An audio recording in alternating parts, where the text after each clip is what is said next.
And we're going to jump in, keep rolling with what we were doing. Do you remember what we did last week? No. We've been looking about the politics of the Passion. We did the temple a couple weeks ago.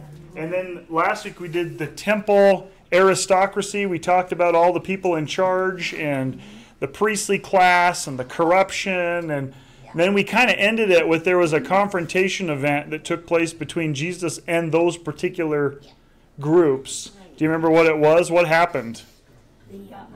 Yeah, he went in and started flipping tables and, driving the money changers out. And so right after that, there was a conversation they had that didn't go very well, surprise, surprise.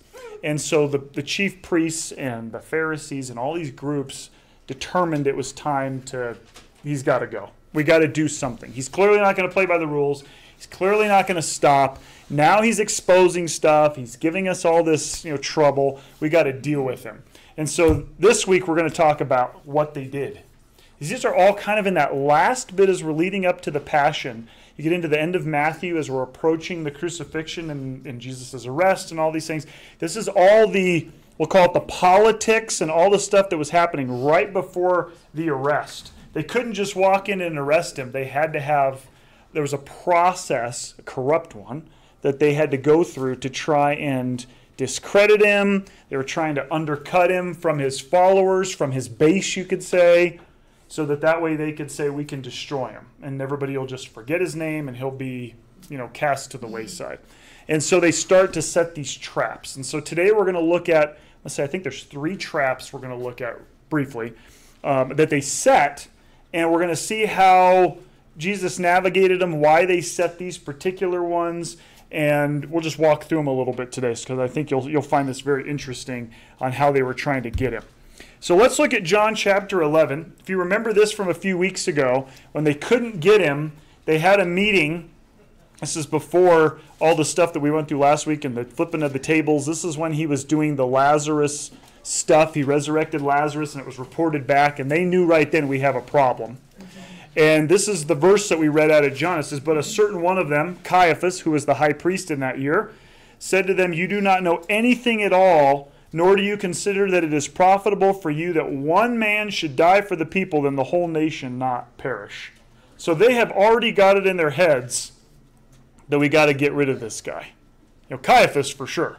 And later on, this is referenced as, it was a prophetic utterance by Caiaphas, being the high priest, that he was basically speaking that Jesus was going to die before it happened, well before even the traps were set and these different things took place. So that's the plan. We got to get rid of him. So quick recap. Jesus had disrupted and exposed the corruption within the temple. Remember we talked about that last week? There was the kind of the lower regular priests and there was the high priests and the chief priests. And they had this divide because the high priest and the chief priest would take advantage of the regular priests and take their stuff. And there was just a lot of corruption going on. If you wanted a spot to sell, animals in the market there, how did you get your slot? You had to have a relationship with the chief priest that would say, if you give me a kickback, I'll put you in here. And lots of different things that were going on. And Jesus had been teaching things that were in conflict with oral tradition and the distortions of the Pharisees. Remember, they had this thing called oral tradition. There was written law and oral law. Oral law was not based on the Bible so much. It was based on what the rabbis interpreted. And the Pharisees held strictly to oral law, and Jesus didn't recognize a lot of that. So you got a problem, right? Difference on legal opinion, we'll call it. Jesus was growing more popular, threatening the ruling class and the temple aristocracy. So in other words, when you get a following, I always remember this movie Gladiator. Do you guys remember that with Russell Crowe? And there's one scene where the emperor looks at this gladiator who's a slave in the arena, and he says, win the crowd, you win your freedom. Because he knew he couldn't get rid of him if he had the whole area behind him, because then they would be upset with the emperor.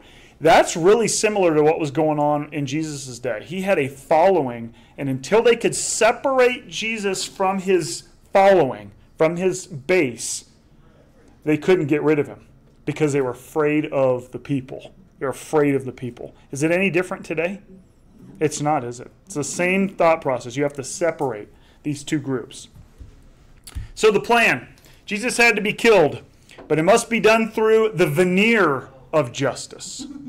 Now, there's a key there, the veneer of justice. They were not willing to come in and just appear to be these evil murderers. What did they have to do to get rid of him in a veneer of justice? Yeah, get the legal system involved so that under the law they could paint him as this criminal, so that all of his supporters and all of the people of the country would say, well, he's a lawbreaker. He's been, convicted. And so what do we need to do? We got to let go of him because he's clearly against, he's broken the rules. And so that's what the goal was. We've got to somehow separate him by calling him a lawbreaker.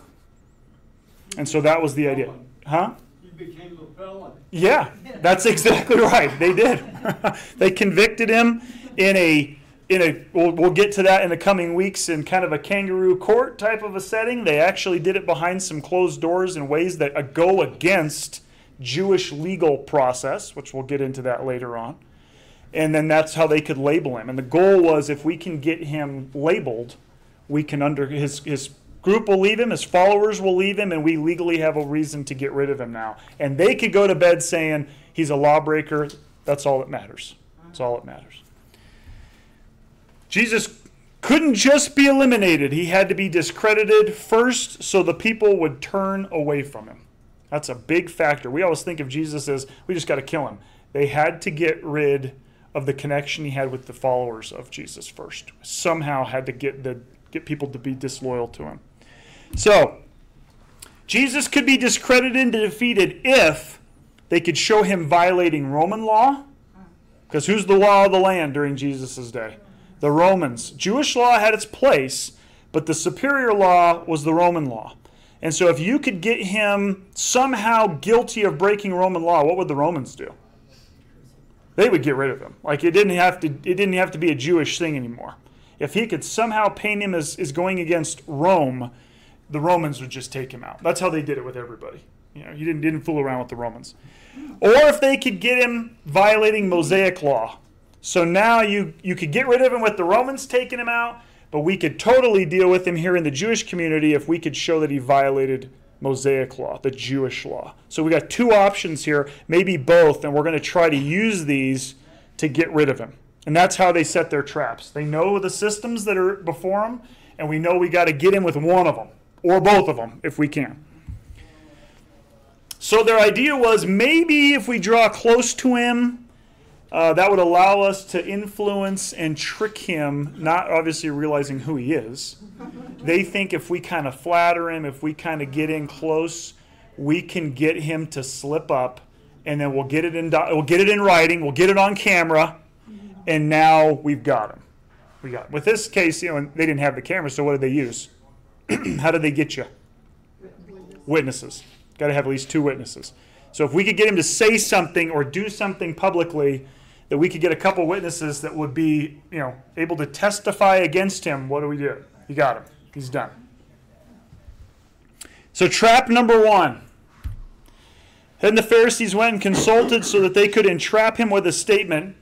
And they sent their disciples to him with the Herodians, saying, "Teacher, we know that you are truthful and teach the way of God in truth, and you do not care what anyone thinks because you do not regard the opinion of people." Do you love how they start this?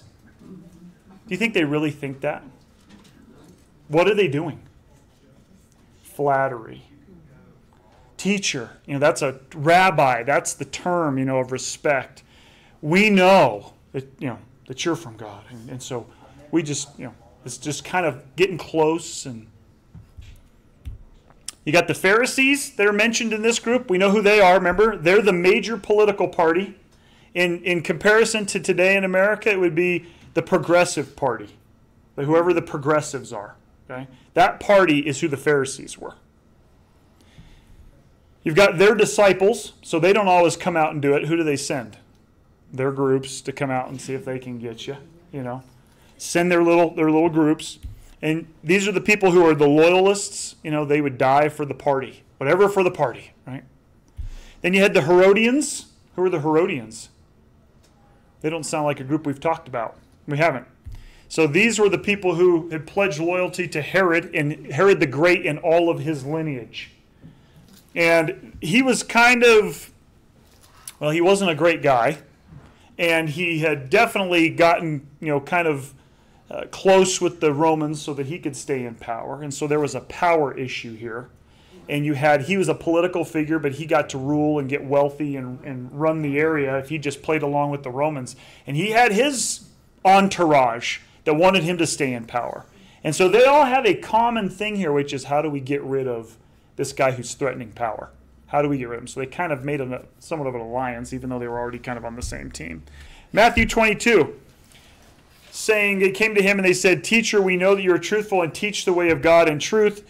This is not what the Herodians think. This isn't what the Pharisees think. This is their way of saying, maybe we can entice him to say something by flattering him. He'll tell us what we want since we're his, we're posing as his supporters, and he'll slip up and we can get him." So they're kind of trying to prompt him with that. And they said, "You do not care what anyone thinks because you don't regard the opinion of the people." So what are they saying here? You just speak your mind. You don't really care what the authorities think, do you? So we were going to ask you a question, and they're hoping this kind of prepares the soil for their question so that he'll speak without thinking about other people. Think about, just say something without thinking about the authorities and what he's saying. So this is the prompt to get him to do something that will trap himself, to get him. Okay? "Therefore, tell us what you think. Is it permitted to pay taxes to Caesar or not?" The first question is a tax question. Surprise, surprise, right? Let's talk about taxes, You think about, remember how they prepared the soil. We know that you don't care what anybody thinks. We know that you're a person who just speaks the truth. So tell us, should we pay taxes to Caesar or not? So what are they going for? What do they want him to say? No. You don't need to pay taxes to Caesar, because they're going, well, this guy doesn't seem to care about authorities, so he's not going to care about Caesar, so we'll remind him of that. Then we'll throw the question at him. So this was a trap it was prepared and ready. This was not just some flippant conversation that was going on. Is it lawful is really the question. And when they would bring this up, it's not just, we hear it and we go, okay, it's against the law, is it illegal or not? But when they would bring this up before a rabbi, it was a way of sparking some conversation on a legal topic. This was intended to start some debate or some discussion so that people could hear interpretation. Okay? It was intended for that. And so he had a few choices. It is lawful to pay taxes to Caesar. He could have said that. Or he could say, it is not lawful, right? Those are the two options, really.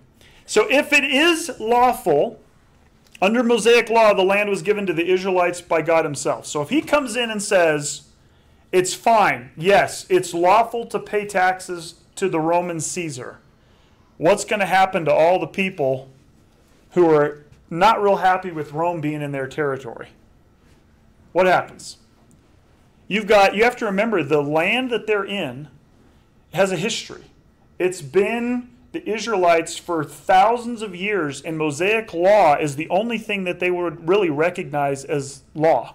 And he's Jewish. He's talking to a bunch of Jewish rabbis and teachers and Pharisees and people. And so what is their approach to Rome? Do they want Rome occupying the land? No, they want them out. And so if he comes in and says, yeah, it's lawful, we should definitely do it, they're going to say, this guy's a Roman sympathizer. Think about in politics today, when you're watching these guys talk, and all of a sudden they come in and there's a topic about, something that you're kind of like, if they say yes on this, I know they're just part of the establishment. They're just part of the deep state. They're part of the government. They're, and we just wait for them to speak on that, because that kind of determines whether or not we go, okay, they're just like everybody else. They're all the same. They're selling us down the river to the people up the ladder. And that's exactly the idea here, is if we can get him to say, yes, it's lawful, when they know good and well the Mosaic law really doesn't speak to whether or not you should pay the Romans taxes. They're going to say, he's now taking the law and he's saying it's lawful, even though there's nothing in the text about it, and he's just another Roman sympathizer. And so then what happens to his base? They're out. They're out. We're done. We're done with this guy. They believed they were subject only to God. Not another nation. No other nations could tell them how to live, pay taxes. Like, this was a big issue for them. Many anti-tax people did not like the idea that they had to pay taxes to the Romans. Surprise, surprise. We're the Jews. This is our land. What do the Romans have to do with this? And so if you have a Jewish guy who grew up in there, he's a hometown guy, and he comes in and says, oh, guys, should pay the taxes to the Romans. He's going to lose a lot of support. He's going to lose a lot of his following. However, if one refused to pay taxes, they would be severely punished by the Romans. Surprise, surprise, right? They would actually go in and do some pretty crazy stuff. They would put taxes on you that were heavy enough to just keep you from getting too powerful. They would make sure they could keep you in submission. That was the tax plan. If you refused to pay them, it was considered under Roman law rebellion. You were rebelling against the state, against the government, and they would come in and they would take you out. In fact, there was multiple towns in Galilee that were just put to the ground, and people were crucified there outside of town because they just said, we're not paying the tax. So they didn't fool around, did they? Killed the inhabitants. They crucified a lot of them. Not only did you have the Roman tax, what else did you have? You had Herod's tax. And so he put a heavy tax on the people of Israel and said, okay, I'm going to get my cut. And so they would actually go to the Romans, or they would go to Herod and they would say, can you help us get some tax relief? And he's like, Remember, he's a political player too. Him and the Romans are working together to keep power. The heavy burden of taxes, amongst other things, eventually led to the rebellion against Rome that brought the destruction of the temple in 70 AD. It was one of the issues that came up that they said, we're done, we've had enough, we can't live under this burden. And so what did they do? They pushed back and they fought the Romans. And it didn't go so well, but taxes were a big issue. And so because of this, when they come and say, is it lawful to pay taxes to Caesar? This is a hot button topic in a hot button area. And they're asking this guy saying, man, we can get him with this one because we know what everybody thinks about taxes. It's not really much different today, is it? One of the biggest things when you have a political campaign or you're running for office, they say, what's your position on taxes? You're going to cut taxes? You're going to raise taxes? A lot of people vote based on what they're going to do with taxes, huh? Same thing back then. They had a tax issue, and they wanted to know what Jesus thought about it. What do you think about taxes? Now, that was if he says it's lawful, look at the problems you would have. If he says it is unlawful, if Jesus told the Herodians and others it was not lawful under Mosaic law to pay taxes, what would happen? Now we got the Romans on his back. And because of his prestige and because of his following, if he says that, it's not going to be the Jews he has to worry about anymore. It's going to be the Romans coming in and being like, whoa, whoa, whoa. Do we need to make an example out of this guy? Jesus said it was unlawful to pay taxes. He would immediately be in opposition to the Roman rulers and King Herod. So he's between a rock and a hard spot on this question. And they know this. That's why they throw this one at him. This is why it's a great trap in their mind. His followers may embrace that teaching because when you're a person of influence and you say something like, no, it's not lawful, you don't need to pay taxes, there's going to be those people that follow him, the sheep, that say, okay. And then they don't pay taxes. And then what happens? You could have a rebellion. You could have a whole bunch of problems going on. Jesus wasn't here to bring a rebellion against Rome, was he? And he knew, because in these traps, you get to see the intelligence of God. Not that, I know it sounds kind of weird, but the superior intelligence of being able to say, you cannot outsmart me. Like, you just can't do it. And he knows all of this information as he's processing and saying, I know what I'm going to say back. Like, I know how to deal with this. He knows all of the far-reaching implications of the statement and the little ones. Sometimes we respond to a question, we just think about this far in front of us. But Jesus is thinking out to the next room and the next mile down the road of what's this going to do. He didn't come to be the king or leader of a political opposition. That wasn't the plan. Wasn't the plan. So this is kind of a topic that's a little almost even outside of maybe his purview, what he wanted to do. But, he understood. Remember this back in John 6? Now, when the people saw the sign he performed, they began to say, this is one is truly the prophet who has come into the world. Then Jesus, because he knew they were about to come and seize him in order to make him king, withdrew again up the mountain by himself alone. I'm not here to be a rebellion leader. I'm not here to be a king, even though I am a king. I'm not here to do these things. And he would get out of those. I'm not here to do this. Is it the perfect trap? If Jesus says yes, he recognizes Rome above Mosaic law and he's going to lose the people. If he says no, he'd be in opposition to Rome and he's dealt with accordingly. A no-win situation, right? Sounds really rough. And here's his response. But because he knew their maliciousness, I love how it starts there. Jesus said, hypocrites, why are you testing me? Boom, I already know what the plan is. Show me the coin for the tax. So they brought him a denarius.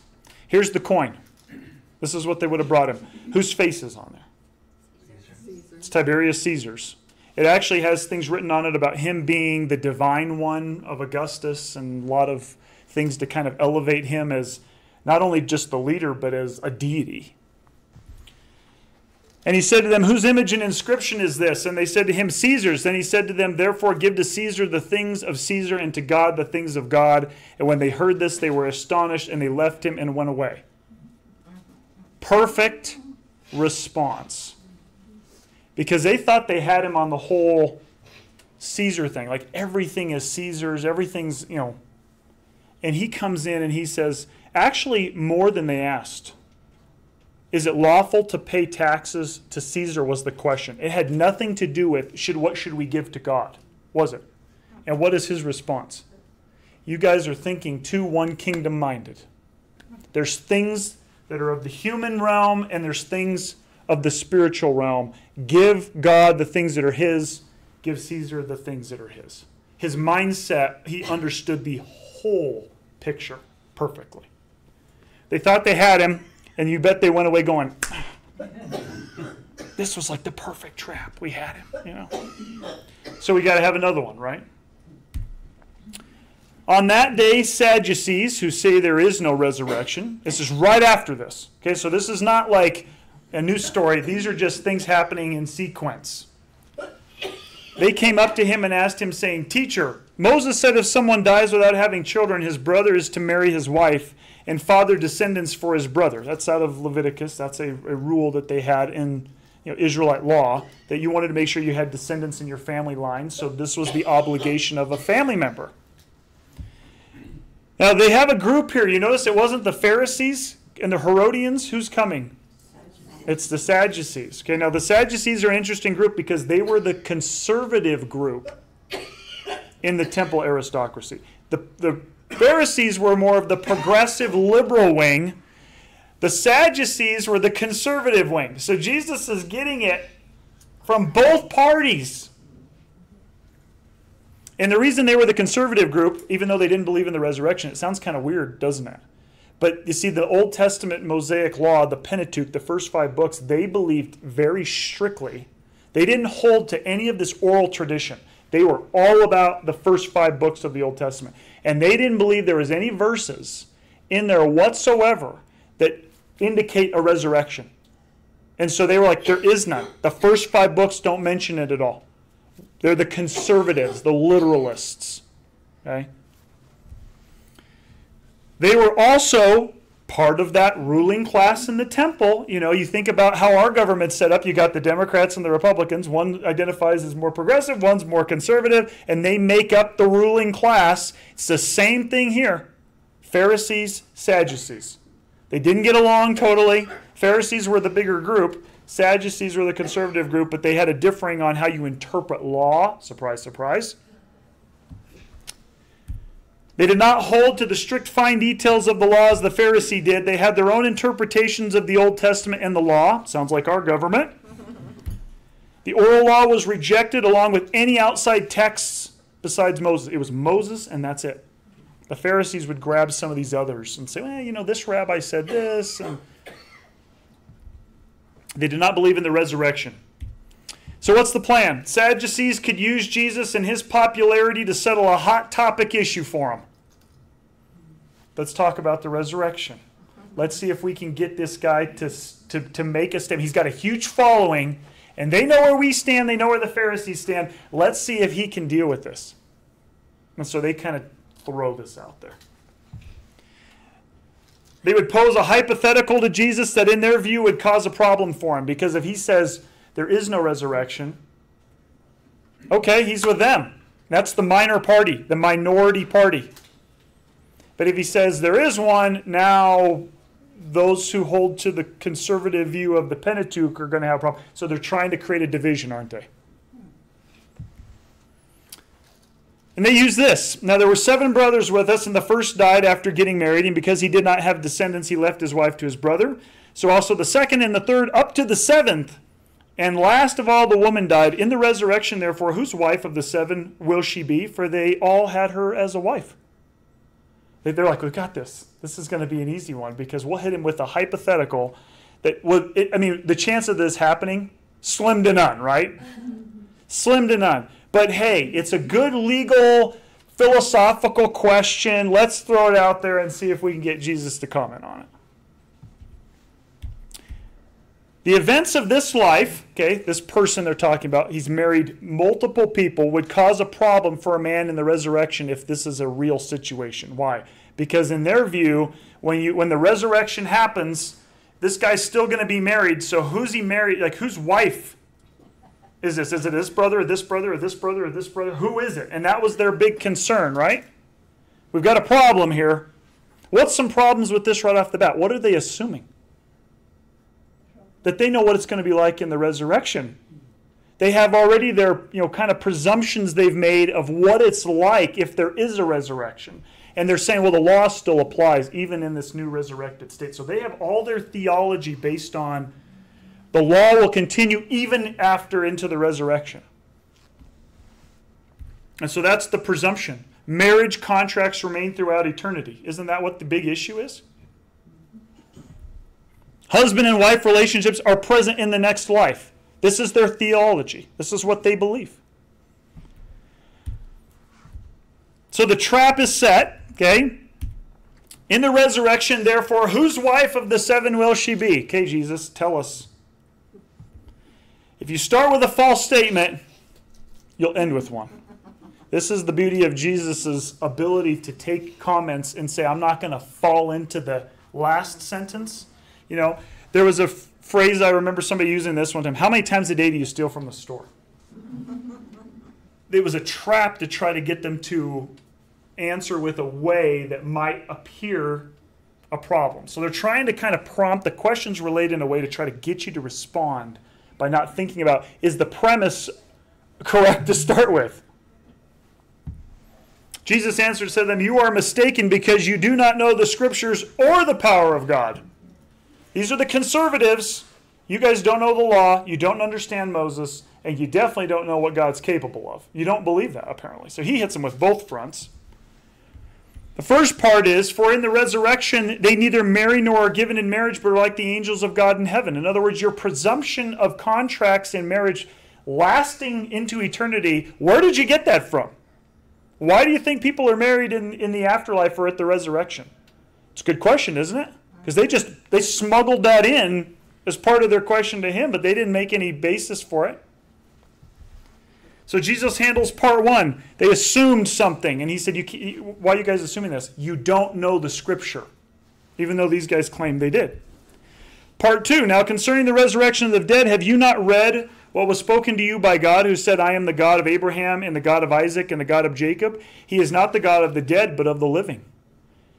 This would have been really a tough one for them as a conservative, literalist group. Remember, their whole belief is that there's no resurrection. Why?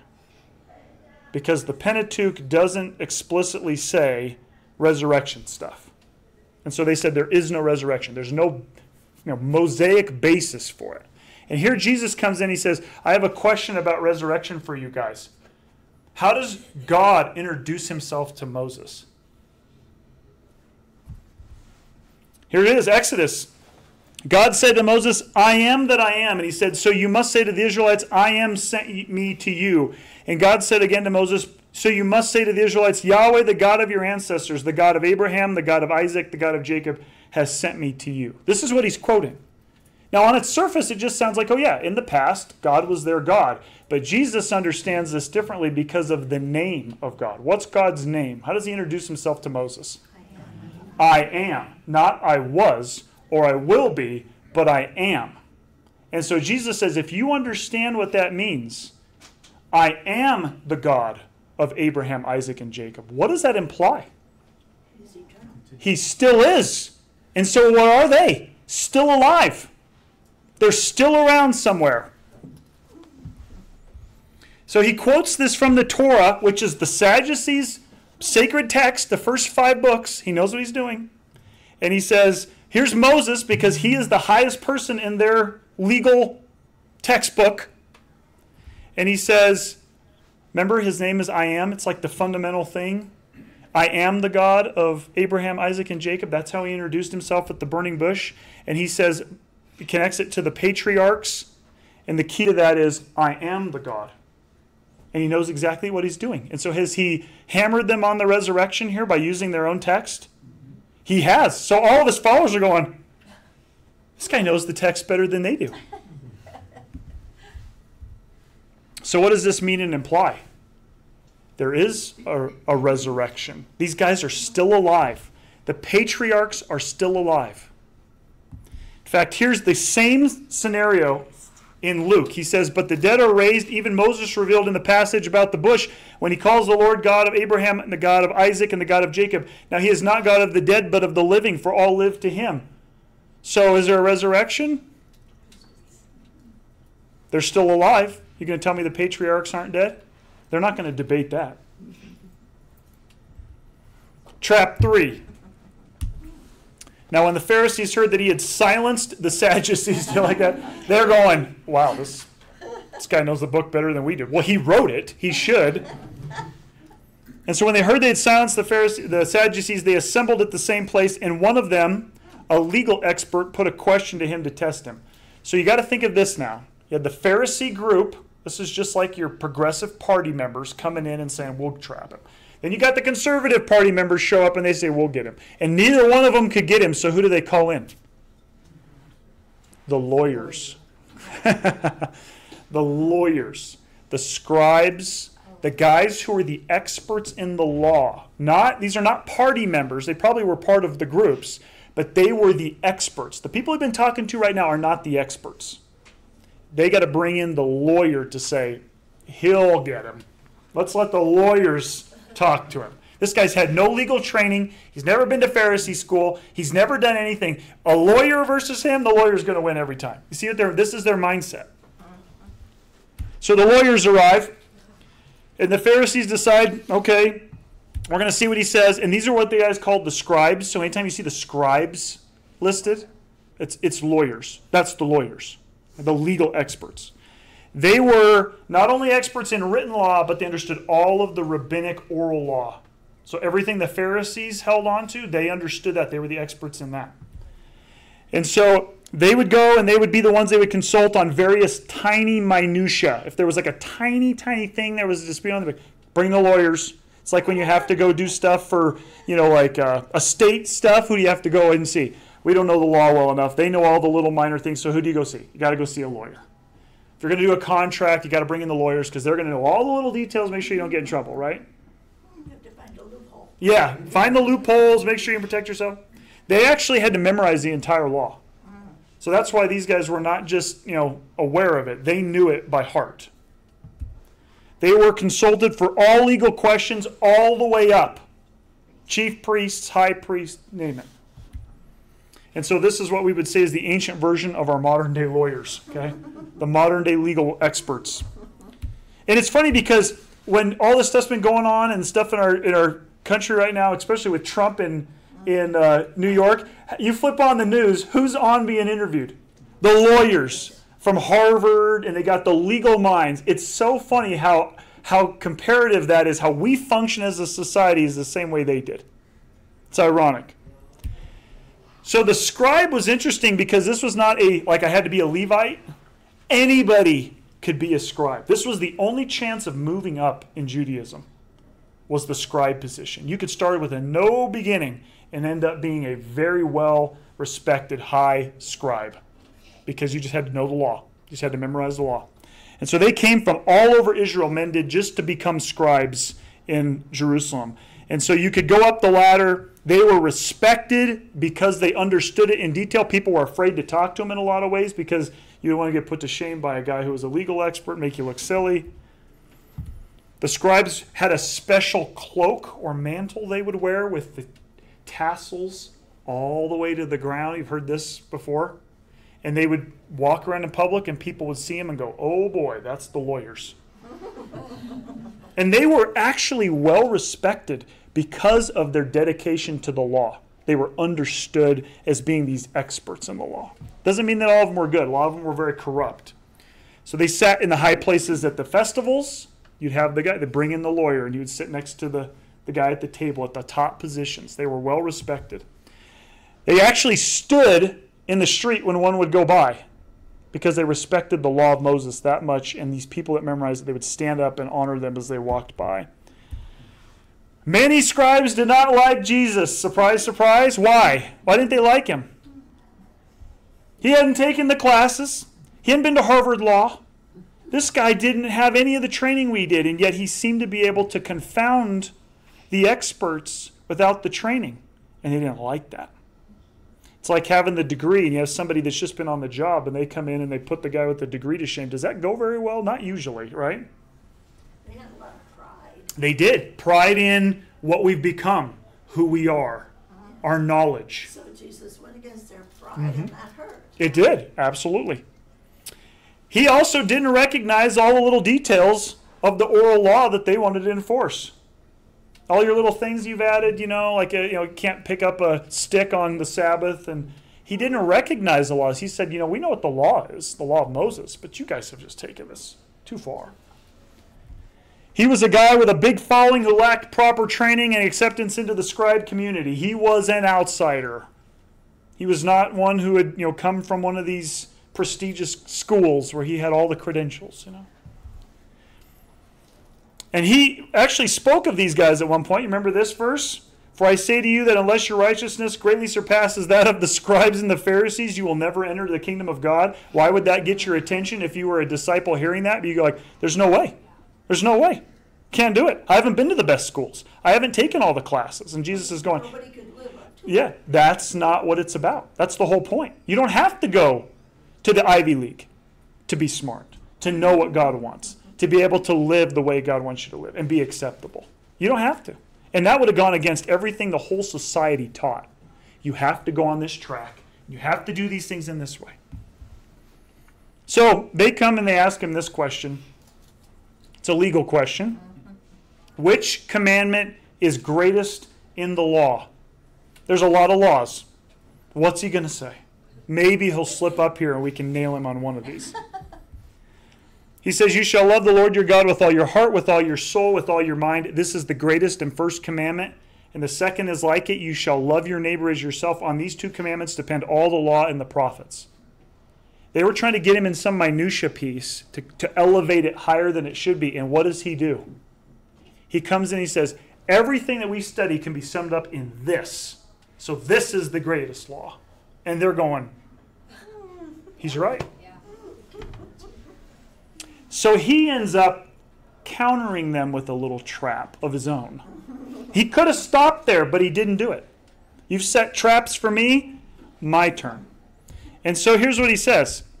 Now, while the Pharisees were assembled, Jesus asked them, saying, what do you think about the Christ? Whose son is he? Talk about the flipperoo here, right? They said to him, David's. Good answer. Correct? Yes. There's no trick here. Everyone knew it was David's son down the line who would eventually be the Messiah. They knew this. This was just legal 101 from the time of David, right? They believed the Messiah would be great because he was David's son. Okay, so keep that in mind. And he would be. I mean, what God promised David? Put your son on the throne forever. And so they're thinking, because David was so great, his son is going to be the one who's going to come and be the Messiah, and he's going to be great. Okay? But it's all David. It's based on David. So Jesus says, let's flip this upside down. I got a trap for you. I got a question for you. He said to them, how then does David by the Spirit call him Lord? Saying, the Lord said to my Lord, sit at my right hand until I put your enemies under your feet. It's kind of a weird statement. He quotes this psalm. And then he says, then if David calls him Lord, how is he his son? The scribes or Pharisees, everybody's sitting here going, we're the experts. And he says, explain this to me. And they're struggling. They don't know how to answer this. They don't know how to answer him. Here's the psalm he quotes. And they all knew it because it's a psalm of David. David wrote this. It says this, of David a psalm, a declaration of Yahweh to my Lord. Who is mine? It's David's Lord in this psalm. Who's the Lord that David's talking about? Messiah. But it's his son. It's a psalm about his son, about the coming one from his line, but he calls him my Lord. And Jesus Jesus wrote this. I mean, he's the one behind all of this. And he says, guys, I have a question that clearly you've all overlooked for a very long time. How does he call him Lord when he's his son? That wouldn't happen. And they're going, uh-oh, we don't know. Here's 2 Samuel. When your days are full, this was the promise to David, and you lie down with your ancestors, I will raise up your offspring after you, who will go out from your body, and I will establish his kingdom. He will build a house for my name, and I will establish the throne of his kingdom forever. This is Solomon, who builds the house. I will be a father to him, and he will be a son for me, whom I will punish when he does wrong with a rod of men and with blows of human beings. There's Solomon. But my loyal love shall not depart from him as I took it from Saul, whom I removed from before you. Your house and your kingdom shall endure forever before you. Your throne shall be established forever. And they knew this, and they knew that a son from David, Solomon down the line would be the one who would be the Messiah. And they can't figure out, and Jesus knows this, why David would call that son Lord. That's the real question here. If then David calls him Lord, this is Jesus' words, how is he his son? Come on, scribes, legal experts. Here's what it says, and no one was able to answer him a word, nor did anyone dare from that day on to ask him any more questions. If you just flip the script, and he just says, I have a question for you from the text. From David, the greatest king, the greatest leader of them all, I want you to explain to me why he said this. And they're going, we don't know. We don't know how to answer that. We can't explain it. What's the real answer here? The answer is one from the line of David, who's greater than David, who is before David, the Messiah, who is not just from the line of David, but is God himself. And there's only one person standing before them that fits that bill, and it's the guy right there. And they won't admit it. Jesus was superior to them in every way. You cannot outthink Jesus. He has considered everything. That's part of being divine. You don't have to wonder what's coming. How many times they say, I know what you guys are trying to do. You're trying to trap me. I know what you got. It's maliciousness. It's not, oh, we love you so much. Everything you say is true and you don't care what anybody thinks. He just sees right through all that. Right to the heart, knows exactly what the deal is. And then I love the fact that I'm reading this and he just says, I'm not going to always give you an answer. Sometimes I'm going to say, I have a question for you. And it's, are you going to be honest with yourself and answer this truthfully? Or are you going to say what they said and be like, I'm not responding? Why does Jesus ask so many questions when he already has all the answers? It's not because of him. It's because of us. He wanted them to face it. I want you to humble yourself and respond to me. And a lot of them would, but many wouldn't. And so he asked a lot of questions. Lots of questions. He even could have let this trap just fail and be done. And he says, no, I got to throw this out there. His intellect and knowledge of Scripture, obviously he wrote it. Hard to beat the author. His ability to defeat minor issues of debate while highlighting the forgotten purpose and the bottom line. He just cuts through all of this junk that they had piled on top of the law. And he says, bottom line, here's what it is. Love the Lord your God with all your heart and with all your mind. Love your neighbor. That's it. That's the biggest thing. Everything else springs from that. And they're going, wow, this is unbelievable. We hear that and we go, that makes total sense. They were so caught up in the minutia, the details, that they had forgotten the whole purpose of the law. And so what are they doing? They're after him. They're after him. He was one step ahead, and they could just never catch up. Something else had to be done that didn't involve him. So now we have to figure out, how do we get him? If we can't get him, I mean, we can throw stuff at him. We can try to get him on tape. We can try to get him on video saying this stuff. It doesn't seem to be working. We're not separating him from his base, and we're not somehow getting him into a legal spot with the Romans. So that's not working. So what are we going to do? We got to make use of one of his disciples. We can't get him, so we have to get somebody that's close to him to compromise him. And so what do? They go after Judas.